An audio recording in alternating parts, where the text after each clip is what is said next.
عمران خان صاحب سے کیا کوئی معاملہ طے کرنے کی کوشش کی جا رہی ہے؟ چند اہم شخصیات عمران خان اور اسٹیبلشمنٹ کے درمیان معاملات کو سلجھانے کے لیے سوچ بچار کر رہی ہیں کہ عمران خان کی گارنٹی کون دے گا کہ آیا اسٹیبلشمنٹ عمران خان سے بات کرنے کے لیے تیار ہوگی یا نہیں۔ 9 مئی کو کس طرح بلایا جائے گا؟ مزاحمت ہوگی تو مفاہمت ہوگی۔ میں نے یا میری جماعت نے جو کچھ بھی اس کے اندر رول ادا کیا میں اس کے اوپر معافی مانگتا ہوں۔ دیکھا یہ عمران خان کے ساتھ جو ہے وہ مذاکرات کرنا چاہتے ہیں، دیکھا یہ ہے ان کی کمزوری۔ پارلیمنٹ میں تقریر تھی تو قمر جاوید باجوہ نے میرے متعلق بہت غلط بات کی تھی جس پر تلخ کلامی ہو گئی۔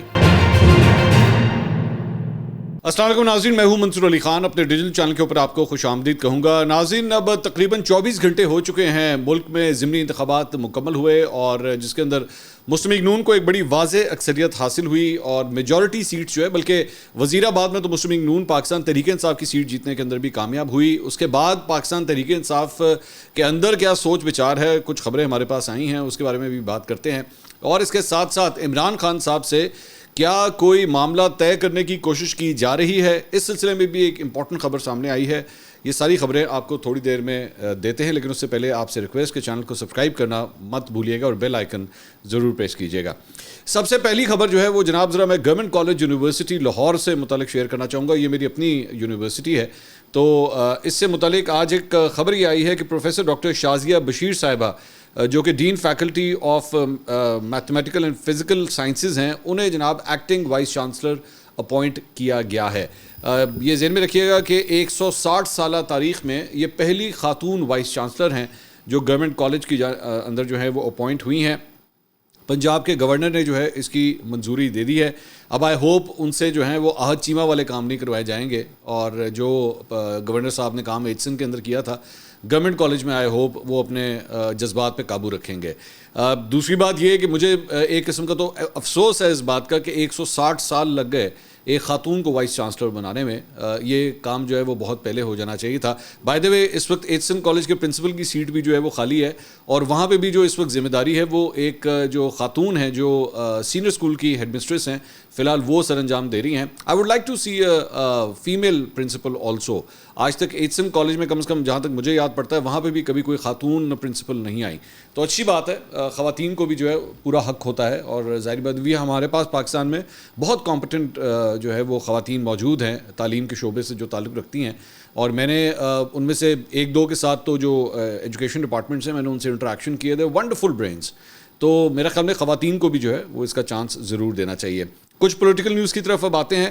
ایک تو جناب ہائی کورٹ میں بشرا بی بی کو بنی گالہ سے اڈیالہ جیل منتقل کرنے کی درخواست پر سماعت ہوئی۔ اسٹیٹ کونسل نے 1 ہفتے کا وقت مانگا تو عدالت نے استدعا منظور کر لی، تو معاملہ یعنی 1 ہفتہ اور مزید آگے چلا گیا۔ اسٹیٹ کونسل نے کہا کہ سب جیل کے قیام سے متعلق ہم اپنے طور پر دیکھ رہے ہیں، کوئی چیز غیر قانونی تو نہیں، البتہ کچھ وقت چاہیے۔ جسٹس میاں گل حسن اورنگزیب نے کہا کہ آپ نے انہیں قید تنہائی میں رکھا ہوا ہے، یہ ایک طرح کا تشدد ہے، آپ کے پاس کوئی گراؤنڈز نہیں ہیں۔ عدالت نے بشرا بی بی کے وکلاء سے آئندہ سماعت پر تحریری دلائل طلب کرتے ہوئے کہا کہ ہم چاہتے ہیں کہ اس کیس میں اب مزید تاخیر نہ ہو، اور اس کے بعد ڈیٹ جو ہے وہ اگلے ہفتے کی پڑ چکی ہے۔ اسٹاک مارکیٹ کے اندر جناب بڑی آج گہما گہمی دیکھی گئی اور ایک نیا ریکارڈ جو ہے وہ قائم ہوا، اور اسٹاک مارکیٹ کے اندر جو ہے وہ انڈیکس 71,000 کی حد جو ہے وہ پار کر گیا۔ 31,467 پوائنٹس کی سطح کے اوپر ٹریڈ ہوتا ہوا دیکھا گیا، اور اس کا جو سینٹیمنٹ بتایا جا رہا ہے اس کی وجہ یہ ہے کہ جو سعودی جو ڈیلیگیشن آیا ہوا تھا اس کے ساتھ جو مختلف معاہدوں کے اوپر دستخط وغیرہ ہو رہے ہیں، اس سلسلے میں کافی جو ہے وہ ایک پازیٹیو سینٹیمنٹ اسٹاک مارکیٹ کے اندر دیکھا جا سکتا ہے۔ اور اوپر سے اب ایرانین جو پریزیڈنٹ ہیں وہ بھی پاکستان کا دورہ کر رہے ہیں۔ آج انہوں نے مختلف ایم او یوز کے اوپر جو ہے وہ پرائم منسٹر شہباز شریف کے ساتھ جو ہے وہ سگنیچرز کیے ہیں۔ کل بتایا جا رہا ہے کہ وہ لاہور آ رہے ہیں، اور لاہور کے اندر جو ہے وہ عام تعطیل کا اعلان کر دیا گیا ہے۔ بڑی ٹرکی سچویشن ہے کہ ایک ہی ہفتے کے اندر سعودیز اور ایرانینز دونوں کو جو ہے وہ یہ حکومت ٹیکل کر رہی ہے۔ سو یہ میرے خیال میں ایک فورن منسٹری فرنٹ کے اوپر جو ہے ایک بہت بڑا چیلنج ہے۔ اسحاق ڈار صاحب سے مختلف چیزوں کے اوپر اختلاف کیا جا سکتا ہے، لیکن یہاں پہ جو ہے ان کو داد دینا بنتی ہے کہ وہ بالکل 2 مختلف کیمپس کے جو لوگ ہیں ان کو اس وقت وہ ہینڈل کر رہے ہیں۔ ظاہری بات ہے ملکی اسٹیبلشمنٹ کا بھی پاکستان کی فارن پالیسی کے اندر ایک بڑا اہم رول ہوتا ہے، تو یہ ڈیولپمنٹس ہیں۔ اچھا جی، اب آ جائیں ڈائریکٹلی جو کل کے الیکشنز ہوئے ہیں ذرا اس کے اوپر بات کرتے ہیں۔ اس کے بعد عمران خان صاحب سے مذاکرات کے حوالے سے یا معاملات کو سلجھانے کے حوالے سے جو خبر آئی ہے میں اس کے اوپر بھی آتا ہوں۔ دیکھیے کل کے جو الیکشنز کے رزلٹ سامنے آئے ہیں، پاکستان تحریک انصاف کی جانب سے آج عمر ایوب صاحب نے پوری ایک بڑی لمبی چوڑی پریس کانفرنس کی، اور ان کا دوبارہ سے وہی کہنا تھا کہ دھاندلی زدہ الیکشنز تھے اور مختلف جگہوں کے اوپر جو ہے بڑی سویر قسم کی شکایات آئی ہیں. اب میں ان کی بات سے ڈس ایگری نہیں کرتا, بالکل آئی ہوں گی, لیکن یہ بھی حقیقت ہے کہ پاکستان تحریک انصاف جو ہے اپنے ووٹر کو جس طرح موبلائز کرنا چاہیے تھا وہ موبلائزیشن نہیں کر سکی. کچھ جگہوں کے اوپر جو ہے وہ ٹکٹس دینے کی غلطیاں بھی سامنے آئی ہیں. فار ایگزامپل باجوڑ کے اندر اگر آپ اٹھا کے دیکھیں, وہاں پہ ٹکٹ دینے کے اندر غلطی کی گئی. جو ایک کارکن تھا جس کے لیے سینٹیمنٹ تھا وہاں پہ حلقے کے اندر, اسے ٹکٹ نہیں دیا گیا, اور اس نے صرف قومی نہیں بلکہ صوبائی اسمبلی کی بھی سیٹ تھی, دونوں جگہوں سے وہ لڑا تھا الیکشن, دونوں سیٹیں جو ہے وہ جیت گیا. وہ پاکستان تحریک انصاف سے چھین کے لے آیا, even though P T I کا ورکر ہے اور میرے خیال میں پی ٹی آئی کے ساتھ ہی رہے گا, لیکن وہاں پہ ٹکٹ نہیں دیا گیا. ایک غلطی ہے. دوسری غلطی میرے خیال میں اس کا جو سارا کریڈٹ ہے وہ شیر افضل مروت صاحب کو جائے گا, کیونکہ پنجاب کے اندر اور ان ضمنی انتخابات کے حوالے سے جو الیکشن کیمپین تھی اس کو وہ لیڈ کر رہے تھے. تو ویسے آپ جو ہے وہ جلسوں وغیرہ کی خاطر جو ہے وہ ٹھیک ہے, اچھا کراؤڈ آپ پل کریں, لیکن جس طرح آپ کو کردار ادا کرنا چاہیے تھا وہ نہیں کیا جا سکا. پنجاب کی لیڈرشپ جو ہے, جو مین لیڈرشپ ہے پاکستان تحریک انصاف کی, وہ نہیں نظر آئی اس طرح متحرک جس طرح اسے ہونا چاہیے تھا. ڈاکٹر یاسمین راشد آلریڈی اس وقت جو ہے وہ پابند سلاسل ہیں, حماد اظہر صاحب جو ہیں وہ انڈر گراؤنڈ ہوئے ہیں, میاں اسلم اقبال بھی جو ہیں وہ بھی ایک قسم کے انڈر گراؤنڈ ہیں. تو جو بڑی لیڈرشپ, جو پرانی لیڈرشپ ہے, وہ اپنا رول ہی ادا نہیں کر سکی ہے. دوسری بات یہ ہے کہ اس سارے معاملے کے اندر آبویسلی صرف کہانی یہ نہیں ہوتی کہ آپ نے اگر آپ ایک کمپیریزن کریں نا 8 فروری کا 21 اپریل کے ساتھ, مطلب ایک دن جب جنرل الیکشنز ہوئے اور ایک دن جب ضمنی انتخابات ہوئے, 8 فروری کو ایک غصہ بھی تھا پاکستان تحریک انصاف کے ووٹر سپورٹر کے اندر, ایک غصہ تھا کہ عمران خان کے ساتھ جو کچھ ہوا ہے ہم جو ہے وہ پروٹیسٹ کریں گے اور جائیں گے, جا کے ووٹ دیں گے. وہ اب ذرا تھوڑا سا ٹھنڈا ہوتا ہوا دکھائی دے رہا ہے. اور ایک چوتھا ایلیمنٹ جو ساری چیز کے اندر وہ آتا ہے وہ یہ ہے کہ جب ضمنی انتخابات ہوتے ہیں نا تو آٹومیٹک ایک ٹلٹ جو ہے وہ حکمراں جماعت کی طرف ہوتا ہے, اس لیے کیونکہ لوگوں کو پتہ چل جاتا ہے اچھا بھائی حکومت جو ہے وہ تو فلاں جماعت کی ہے, اور اگر ہمارے حلقے کے اندر کوئی کام ہونے ہیں, ہمارے چھوٹے موٹے کام ہونے ہیں, تو پھر ان کو ووٹ دو, یہ ہمارے کام کر لیں گے. اپوزیشن کو ووٹ دینا جو ہے نا لوگ ویسے ہی سمجھ رہے ہوتے ہیں کہ نہیں اس کا فائدہ کوئی نہیں ہے. ایون 2018 کے اندر یہ کہانی اپوزٹ ہوئی تھی. میں یہ نہیں کہہ رہا کہ یہ ٹرینڈ ہی اس طرح ہوتا ہے, لیکن ایک یہ ایلیمنٹ بھی لوگوں کا ہوتا ہے.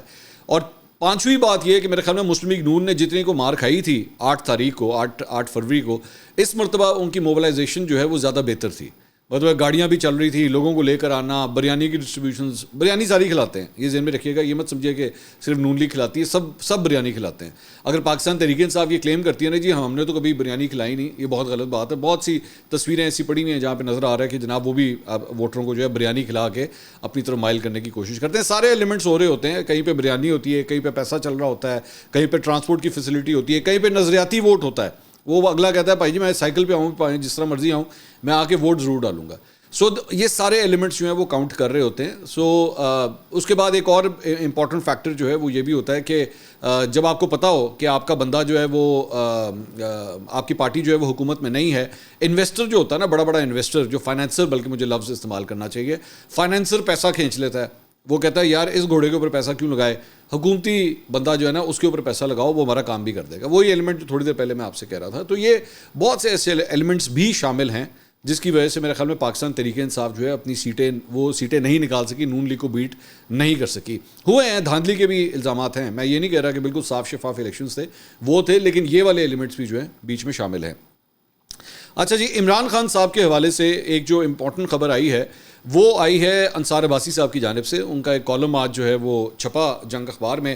وہ کہتے ہیں 2 دن قبل مجھے ایک سورس سے معلوم ہوا کہ چند اہم شخصیات عمران خان اور اسٹیبلشمنٹ کے درمیان معاملات کو سلجھانے کے لیے سوچ بچار کر رہی ہیں. میں پہلے خبر آپ کے سامنے پڑھ دیتا ہوں, پھر اس پہ ذرا انالیٹیکل گفتگو بعد میں کرتے ہیں. انہوں نے کہا جی اس پر میری ان شخصیات میں سے ایک سے بات ہوئی جنہوں نے اس بات کی تصدیق کرتے ہوئے مجھے بتایا کہ پاکستان کے خیر خواہوں کا ایک گروپ جس میں وہ بھی شامل ہیں نہ صرف عمران خان اور ملٹری اسٹیبلشمنٹ کے درمیان بڑھتی کشیدگی کا معاملہ حل کرنے کے لیے حکمت عملی تیار کرنے کے لیے سوچ بچار کر رہا ہے بلکہ سیاسی جماعتوں کے درمیان بھی دشمنی اور نفرت کی سیاست کا خاتمہ چاہتا ہے. مجھے بتایا گیا کہ اب تک کم از کم 3 پاکستان کے خیر خواہ ایک دوسرے کے ساتھ رابطے میں ہیں اور آئندہ دنوں میں کچھ اور بھی لوگ اس گروپ میں شامل ہو سکتے ہیں تاکہ قومی ہم آہنگی اور سیاسی استحکام کے لیے حکمت عملی پر تبادلہ خیال کیا جا سکے. ابھی تک جو 3 لوگ آپس میں اس سلسلے میں رابطے میں ہیں ان میں سے 2 سابق وفاقی وزراء ہیں جبکہ تیسری شخصیت ایک معروف ریٹائرڈ 3 اسٹار جنرل ہیں. تینوں جانے پہچانے چہرے ہیں. مجھے بتایا گیا کہ اس مرحلے پر پاکستان کی یہ خیر خواہ اپنی شراکت ظاہر کرنے کے خواہش مند نہیں, لیکن آنے والے دنوں میں وہ سامنے آ سکتے ہیں. اس گروپ کے لیے سب سے بڑا چیلنج یہ ہوگا کہ عمران خان اور ملٹری اسٹیبلشمنٹ کے درمیان خلیج کو کیوں کر ختم کیا جائے اور عمران خان اور دوسری سیاسی جماعتوں کو کیسے ایک ساتھ بٹھایا جائے. ممکنہ طور پر اس کی کوشش کا 1-2 مہینوں میں کوئی نتیجہ نکل سکتا ہے. یعنی اس بات کا تعین ہو جائے گا کہ آیا اسٹیبلشمنٹ عمران خان سے بات کرنے کے لیے تیار ہوگی یا نہیں. خیر خواہوں کے اس گروپ کے لیے شاید سب سے بڑا چیلنج یہ ہوگا کہ عمران خان کی گارنٹی کون دے گا کہ وہ جو بات کریں گے اس پہ قائم رہیں گے. وہی یو ٹرن والا مسئلہ نا, وہ تو بہت ہی پرانا مسئلہ ہے. عمران خان کا ٹریک ریکارڈ دیکھا جائے تو وہ الزامات لگانے میں بادشاہ ہیں. وہ کوئی بھی الزام کسی پر بھی لگا سکتے ہیں. اسٹیبلشمنٹ کے ساتھ اگر کوئی انڈرسٹینڈنگ ہوتی ہے تو اس میں عمران خان کو کیا کیا رعایتیں دی جا سکتی ہیں. اگر عمران خان یہ مطالبہ کریں کہ موجودہ حکومت کو ختم کر کے اقتدار ان کے سپرد کر دیا جائے تو کیا ایسا ممکن ہے؟ اگر عمران خان کہیں کہ ان کے اور ان کے پارٹی کے دعوے کے مطابق ان کو قومی اسمبلی اور پنجاب اسمبلی میں اضافی سیٹیں مہیا کرنے کے لیے موجودہ قانونی اور عدالتی آپشن سے بالا کوئی کام کیا جائے تو کیا ایسا ممکن ہے؟ 9 مئی کے حوالے سے کیا اسٹیبلشمنٹ کسی عام معافی کا اعلان کر کے فوجی تنصیبات اور شہداء کی یادگاروں پر حملہ کرنے والوں کو بھلا سکتی ہے؟ اس وقت موجودہ حکومت اور فوجی اسٹیبلشمنٹ پاکستان کو معاشی مشکلات سے نکالنے کے لیے یکسو ہے, جس کی بنا پر مجھے ممکن نظر نہیں آتا کہ عمران خان اور تحریک انصاف کو وہ کچھ ملے گا جس کا وہ مطالبہ کرتے ہیں, اور جس کا مقصد موجودہ حکومت کو چلتا کر کے عمران خان اور تحریک انصاف کی حکومت کے لیے رستہ ہموار کرنا ہوگا. جن نکات پر اتفاق ہو سکتا ہے وہ یہ ہیں کہ عمران خان اور تحریک انصاف کے رہنماؤں اور ورکرز کے خلاف کیسوں کو میرٹ پر چلنے دیا جائے, بار بار گرفتاریوں سے اجتناب کیا جائے, ایسے مقدمات جن میں کوئی ثبوت نہیں انہیں ختم کیا جائے. الیکشن کے متعلق معاملات پر بھی مجھے کسی آؤٹ آف دا باکس حل کی توقع نہیں. ہاں, آئندہ کے لیے ایک ایسے روڈ میپ پر ضرور بات ہو سکتی ہے اور ہونی بھی چاہیے کہ ہم ماضی کی غلطیاں بار بار نہ دہرائیں. سیاستدان مل بیٹھ کر آئین کے مطابق رولز آف دا گیم پر اتفاق کریں. اسٹیبلشمنٹ کے سیاسی کردار کے خاتمے کے لیے آئین کے مطابق ہر ادارے کو اپنے اپنے دائرہ اختیار میں رہ کر کام کرنے کے لیے سیاستدانوں کا مل بیٹھنا لازم ہے. کیا عمران خان جو اپنے سیاسی مخالفین کے ساتھ ہاتھ ملانے تک کے لیے تیار نہ تھے, اپنے آپ کو بدلنے کے لیے تیار ہوں گے؟ سو بیسکلی یہ ساری چیز ہے جس کی بنیاد کے اوپر جو ہے وہ انصار عباسی صاحب یہ سٹوری دے رہے ہیں. انصار عباسی صاحب ایک بہت کریڈیبل جرنلسٹ ہیں, ایک سینئر جرنلسٹ ہیں. آئی ہیو آلویز ریسپیکٹڈ ہم اے لاٹ. تو ان کی خبر کی تو صداقت کے اوپر جو ہے نا میں کویسچن کبھی بھی نہیں کر سکتا. ہاں, اس میں تھوڑا سا اگر میں صرف ایڈ کر سکوں انالیٹیکلی اس بات کو, اگر عمران خان صاحب کی جو سب سے بڑی پرابلم ہے جو ہمیں پولیٹیکل سرکل سے بات چیت کرنے میں جو ہمیں پتہ لگتی ہے وہ یہی ہے کہ عمران خان صاحب کہہ کچھ دیں گے, مثال کے طور پہ 3 لوگوں کو اپوائنٹ کریں گے کہ جی یہ میں نے کمیٹی بنا دی ہے, جا کے معاملات کو حل کرے. وہ جائے گی, وہ کمیٹی دوسری سائڈ کے ساتھ بیٹھے گی, گفت و شنید کرے گی, لیکن جب واپس آئے گی وہ کہے گی جناب یہ مکا کے آ رہے ہیں ہم, تو آگے سے عمران خان صاحب جو ہے نا اس کو ویٹو کر دیتے ہیں کہ نہیں یہ نہیں ہو سکتا. تو آپ بیسکلی مینڈیٹ ہی نہیں دیتے, اور اس کے بعد کئی چیزوں کے اوپر جو ہے وہ مان کے اور اس کے بعد پلٹا مار دیتے ہیں. 2014 کے دھرنے کے اندر بھی جو ہے وہ سارا کچھ ہوا تھا. چودھری نثار آن ریکارڈ کئی دفعہ کہہ چکے ہیں کہ عمران خان صاحب جو ہے وہ یہ بات کمیٹڈ تھی کہ جناب آپ ریڈ زون کے اندر نہیں جائیں گے, لیکن عمران خان صاحب چلے گئے, جبکہ ان کو اس کمٹمنٹ کے اوپر اجازت دی گئی تھی کہ ٹھیک ہے آپ ریڈ زون سے باہر بیٹھ کے احتجاج کریں, لیکن پلٹ گئے. اور یو ٹرنس کی تو خیر ایک پوری ایک لسٹ ہے نا. اس معاملے کے اندر کیا عمران خان صاحب کو یہ جگہ دے دینا, یہ اسپیس دے دینا جس میں معاملات ایکچولی کسی دوسری سیاسی جماعت سے نہیں اس مرتبہ اسٹیبلشمنٹ کے ساتھ ہیں. اور دوسری بات یہ کہ ادھر عمران خان صاحب جب میڈیا سے انٹریکشن کرتے ہیں وہ کہتے ہیں جی بشرا بی بی کو کچھ ہوا تو ذمہ دار آرمی چیف ہوں گے. جب آپ اس قسم کے بیانات دے رہے ہوں تو اس کے بعد اس کا مطلب ہے نیگوسیشنز آپ سے ہو نہیں سکتی. علی امین گنڈا پور صاحب کی ایک ایگزامپل ہے. فار ایگزامپل جس طرح اسد قیصر صاحب نے کوشش کی کہ مولانا فضل الرحمان صاحب کے ساتھ معاملات کو جو ہے وہ ٹھیک کیا جائے, کوئی وے آف کمیونیکیشن نکالا جائے. یہاں پہ وہ تحریک تحفظ آئین پاکستان جو ہے وہ شروع کی جا رہی تھی, تو اسی دوران جو ہے علی امین گنڈا پور صاحب جو ہے وہ یہ بیان دیتے تھے کہ جناب مولانا فضل الرحمان تو اپنا ریٹ بڑھا رہے ہیں. تو جب آپ اس قسم کا بیان دیں گے تو پھر اس کے بعد آپ سے مذاکرات کس طرح کیے جا سکتے ہیں؟ تو یہ سارا گیو اینڈ ٹیک ہے. اس کے بعد آپ بیٹھ کے میڈیا کے لوگوں کو, اپنے لوگوں کو یہ انسٹرکشنز دیں کہ جناب آرمی چیف کا نام جو ہے نا میں نے آج سے جنگل کا بادشاہ رکھ دیا ہے, آپ اس نام سے اسے پکارنا شروع کر دیں. پریس کانفرنس کریں, ٹویٹس کریں, میڈیا ٹاک کریں, ہر جگہ جنگل کا بادشاہ جو ہے وہ بولنا شروع کر دیں. یہ میر جعفر میر صادق والا فارمولا پرانا ہو گیا, سب کو پتا ہے آپ کس کے بارے میں بات کر رہے ہیں. جب آپ اس قسم کی جو ہے وہ سٹانس لیں گے نا پھر آپ سے بات چیت ہو نہیں سکتی. اگر آپ مریم نواز والا فارمولا اپنانے کی کوشش کر رہے ہیں, جو مریم نواز جو ہے وہ مزاحمت کی سیاست کرتی تھی, ووٹ کو عزت دو, یہ نہیں چھوڑیں گے, میں نہیں چھوڑوں گی, اور وہ ساری باتیں تھیں, ہم نے دیکھ لیا نا وہ ساری باتیں تھیں. مریم نواز صاحبہ بھی ایک زمانے میں جو ہے وہ یہ کہا کرتی تھی کہ اگر مجھے حکومت کرنی ہو تو مجھے بیٹھ کے جو ہے وہ صرف کیا وہ مجھے ایگزیکٹ لفظ نہیں یاد آ رہا جو انہوں نے اس وقت کہا تھا کہ جناب میں نے ہاں میں ہاں ملانی ہے, میں نے بس اتنا کرنا ہے اور حکومت مل جائے گی. تو میں بھی چاہوں تو اس طرح اقتدار مجھے مل سکتا ہے. ٹیکنیکلی اسپیکنگ آپ کو اقتدار پھر اسی طرح ہی ملا ہے. آج اگر آپ اقتدار میں ہیں تو اسی طرح ہی ہیں. تو یہ باتیں کرنے کی ہوتی ہیں. اور اگر عمران خان صاحب یہ والا فارمولا اپنانے کی کوشش کر رہے ہیں کہ جی میں وہ جس طرح مریم نواز کہتی تھی جی مزاحمت ہوگی تو مفاہمت ہوگی, تو اگر آپ یہ والا وہ فارمولا اپنانے کی کوشش کر رہے ہیں نا تو دونوں میں بہت زمین آسمان کا فرق ہے، کیونکہ ان کے کیس میں 9 مئی نہیں ہوا ہوا تھا، آپ کے کیس میں 9 مئی ہوا ہوا ہے. اور انصار عباسی صاحب جب یہاں پہ پن پوائنٹ کر رہے ہیں نا کہ جناب 9 مئی کو کس طرح بلائیں گے، کیونکہ ذہن میں رکھیے گا 9 May is not just about Muslim League نون، پاکستان پیپلز پارٹی اور دا جنرل پبلک. آپ کے رینکس اینڈ فائلز جو فوج کے موجود ہیں نا وہ بھی چاہتے ہیں کہ اب احتساب ہو. اور فرینکلی اسپیکنگ جو میری لوگوں سے بات ہوئی ہے ان کا صبر کا پیمانہ نا کافی حد تک لبریز ہو چکا ہوا ہے کہ جناب یہ جو کچھ ہو چکا ہوا ہے آپ کیا اس کو اسی طرح جانے دیں گے. اور اس کا یہ ذہن میں رکھیے کہ میں آپ کو بڑے اوتھینٹک سورس سے بات کر رہا ہوں کہ یہ پریشر اوپر تک جاتا ہے، یہ سینٹیمنٹ اوپر تک جاتا ہے. یہ بات میں پہلے بھی ایک ویلاگ میں آپ کو بتا چکا ہوں کہ روزانہ رات کو جو ہے ایک پلس رپورٹ جاتی ہے. وہ پلس رپورٹ بتاتی ہے کہ جناب رینکس اینڈ فائلز کے اندر سینٹیمنٹ کیا ہے، عوام میں سینٹیمنٹ کیا ہے، سیاستدانوں میں سینٹیمنٹ کیا ہے. یہ ساری باتیں اوپر تک جاری ہوتی ہیں. تو یہ انصار عباسی صاحب کی بات بالکل درست ہے کہ 9 مئی کو کس طرح بلایا جائے گا. 9 مئی کے اوپر اگر آپ ایکشن نہیں لیں گے یا 9 مئی کے اوپر آپ عام معافی کا اعلان کر دیں گے تو اس کا بہت بڑا فال بیک آئے گا. اس ساری چیز کا آپ کو کوئی نہ کوئی ایکشن تو لینا پڑے گا. یا تو عمران خان صاحب اس کے اوپر معافی مانگے، باقاعدہ اس کے اوپر معافی مانگے کہ جناب میں نے یا میری جماعت نے جو کچھ بھی اس کے اندر رول ادا کیا میں اس کے اوپر معافی مانگتا ہوں، تو پھر شاید معاملات حل ہو جائیں. لیکن اگر آپ معافی نہیں مانگیں گے اور اگر آپ یہ کہیں گے کہ جناب سازش ہو گئی ہے اور ہمارے خلاف سازش ہوئی ہے، اس سے جو ہے نا وہ کام چلے گا نہیں. تو اس لیے بہت سے ابھی اسپیڈ بریکرز ہیں. اچھا ایک اور جو ایشو ہے وہ ان کے جو لونڈے لپاڑے ہیں، جو پاکستان تحریک انصاف کے لونڈے لپاڑے ہیں جو یوٹیوب کے اوپر یا ٹویٹر کے اوپر بیٹھے ہوئے ہیں، وہ اسی انصار عباسی صاحب کی خبر کو جب دوسرا اینگل دیں گے نا تو وہ ایک اور اینگل نکال کے لیں. وہ پتہ کیا اینگل نکال، دیکھا کتنے مجبور ہیں یہ لوگ، دیکھا یہ عمران خان کے ساتھ جو ہے وہ مذاکرات کرنا چاہتے ہیں، دیکھا یہ ہے ان کی کمزوری، یہ اس کو یہ اینگلنگ دیں گے، یہ والی اینگلنگ بھی دیں گے. تو پھر وہ دوسری سائڈ جو ہے نا پھر اس طرح پہ چڑھ جاتی ہے، وہ کہتے ہیں جاؤ پھر نہیں دیں.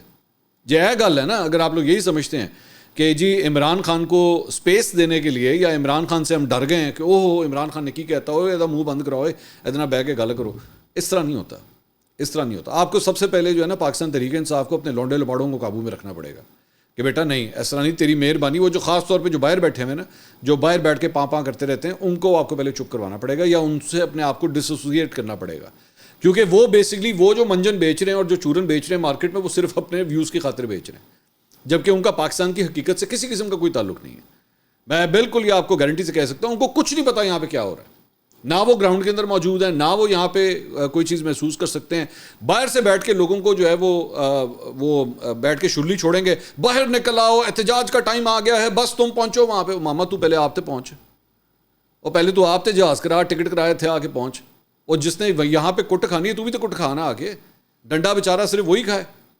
میں سے اسی کے گھر کا بھائی یا بیٹا یا باپ جو ہے وہ جیل میں جائے، تو بھی تو آنا، تو بھی تو اس تحریک میں حصہ لے. میں تحریک کا حصہ ہوں اور وہ تحریک جڑی ہے میں ادھر امریکہ سے بیٹھ کے جڑا ہے نا میں وہاں سے پارٹیسپیٹ کروں گا، میں پاکستان نہیں جانا چاہے جو مرضی ہو جائے. سو ان لوگوں سے اس قسم کے جو ٹربل میکرز ہیں نا اس سے آپ کو اپنے آپ کو ڈس ایسوسیٹ کرنا پڑے گا. اس کے بعد معاملات جو ہے وہ آگے چلیں گے. اس کے علاوہ جناب رانا ثناء اللہ صاحب کافی غصے میں ہیں. رانا ثناء اللہ صاحب کہتے ہیں کہ جی مجھ پر ہیروئن کیس کروانے والے عمران خان تھے لیکن کرنے والے جو ہے وہ قمر جاوید باجوہ تھے. تو انہوں نے ایک فارمر آرمی چیف کے اوپر جو ہے یہ الزام لگایا ہے. انہوں نے کہا پارلیمنٹ میں تقریر تھی تو قمر جاوید باجوہ نے میرے متعلق بہت غلط بات کی تھی جس پر تلخ کلامی ہو گئی. شہباز شریف نے جنرل باجوہ کو کہا دیکھیں رانا ثناء کے ساتھ زیادتی ہوئی ہے، وہ بے گناہ ہے. تو قمر باجوہ نے کہا کہ وہ اس میں بے گناہ ہیں تو کوئی اور کام کیا ہوگا اور میں نے یہ بات سن لی تھی. کچھ روز بعد پھر پارلیمنٹ میں بریفنگ تھی تو میری قمر جاوید باجوہ سے تلخ کلامی ہو گئی. میں نے جنرل باجوہ سے کہا آپ نے جو مقدمہ بنایا اللہ میرا انصاف کرے گا، جس پر قمر باجوہ نے مجھے جواب دیا نہیں میں نے نہیں بنایا. تو میں نے کہا کہ آپ نے ہی بنایا ہے، آپ کا ماتحت اگر آپ کی مرضی کے بغیر کوئی ایسا کرتا تو اس کا کورٹ مارشل ہو جاتا. جب ہمارے درمیان تلخی بڑھ گئی تو اعظم رضی تارڑ اور سعد رفیق بیچ میں آئے اور کہا کہ چھوڑ دیں. قانون نافذ کرنے والے کسی ادارے کو حق نہیں کہ وہ چادر چار دیواری کا تقدس پامال کرے. پی ٹی آئی والے شور تو مچاتے ہیں لیکن تحریری شکایت نہیں کرتے. شہباز گل اور اعظم سواتی کو میں نے خود کہا شکایت کرو، ہم انکوائری کراتے ہیں. دونوں نے شکایت نہیں کی. جب ہم پر ٹارچر ہوا تو ہم نے مقدمہ درج کرائے تھے. پاکستان میں سیاسی عدم استحکام کی ذمہ داری سیاستدانوں سیاسی جماعتوں کی ہے اور سیاستدانوں کو یہ بات تسلیم کرنا چاہیے اس وقت سیاسی استحکام میں اگر کوئی رکاوٹ ہے تو وہ عمران خان ہے. عمران خان خود کو اور ملک کو تباہ کر سکتے ہیں. اب دیکھنا یہ ہے کہ پہلے کس کو کرتے ہیں. ووٹ مزاحمت کا ہے اور لوگ مزاحمت سے محبت کرتے ہیں. ہم سمجھتے تھے عمران خان مزاحمت نہیں کر سکے گا لیکن ماننا پڑے گا عمران خان نے مزاحمت کی. یہ رانا ثناء اللہ صاحب ایکسیپٹ کر رہے ہیں. 32 سال سے نواز شریف کے ساتھ ہوں، انہوں نے مزاحمت کی سیاست کی مگر اس بار وہ نہیں چلی. دیکھنا ہے پی ٹی آئی کی مزاحمت ہمیں لے ڈوبے یا ہماری مفاہمت. مجھے لگتا ہے اس کی مزاحمت اور ہماری مفاہمت کے درمیان ہی کچھ ہے. پارٹی میٹنگ میں میری رائے تھی اتحادی حکومت نہیں بنانی چاہیے. یہ بات بھی درست نہیں کہ اس الیکشن میں سلیکشن ہوئی ہے. یہ سب سازشی تھیوریاں ہیں, کسی کو ٹارگٹ نہیں کیا گیا. چاہوں تو اپنی شکست پر 10 باتیں نکال سکتا ہوں, لیکن میں نے اپنی شکست کو تسلیم کیا. جاوید لطیف الیکشن سے متعلق غلط کہتے ہیں, زیادتی کرتے ہیں. ایسا بالکل نہیں ہوا. اس الیکشن میں جتنا مجھے اپنے ہارنے کا یقین ہے اتنا ہی جاوید لطیف کی ہار کے صحیح ہونے کا ہے. جاوید لطیف کا گلہ ہے وہ ہار گئے, لیکن رانا تنویر کیوں جیت گئے؟ رانا تنویر بھی ہار جاتے تو جاوید لطیف سکون میں ہوتے. ان کا درد سمجھتا ہوں. ان کا دکھ رانا تنویر کے ڈی نوٹیفائی ہونے سے ختم ہونے والا ہے. جاوید لطیف کو وہ بات کرنی چاہیے جو دوسرا مان بھی لے. ہم اس تاثر کو ختم کرنے میں ناکام رہے کہ نگراں حکومت نون لیگ کی نہیں, جس کا سیاسی نقصان ہوا. محسن نقوی صرف نون لیگ کی وجہ سے نہیں بلکہ کچھ اور وجوہات پر بھی وزیر بنے ہیں. تو یہ جناب رانا ثناء اللہ صاحب کی گفتگو تھی. اگلی ویڈیو میں آپ سے دوبارہ ملاقات ہوگی. اللہ حافظ.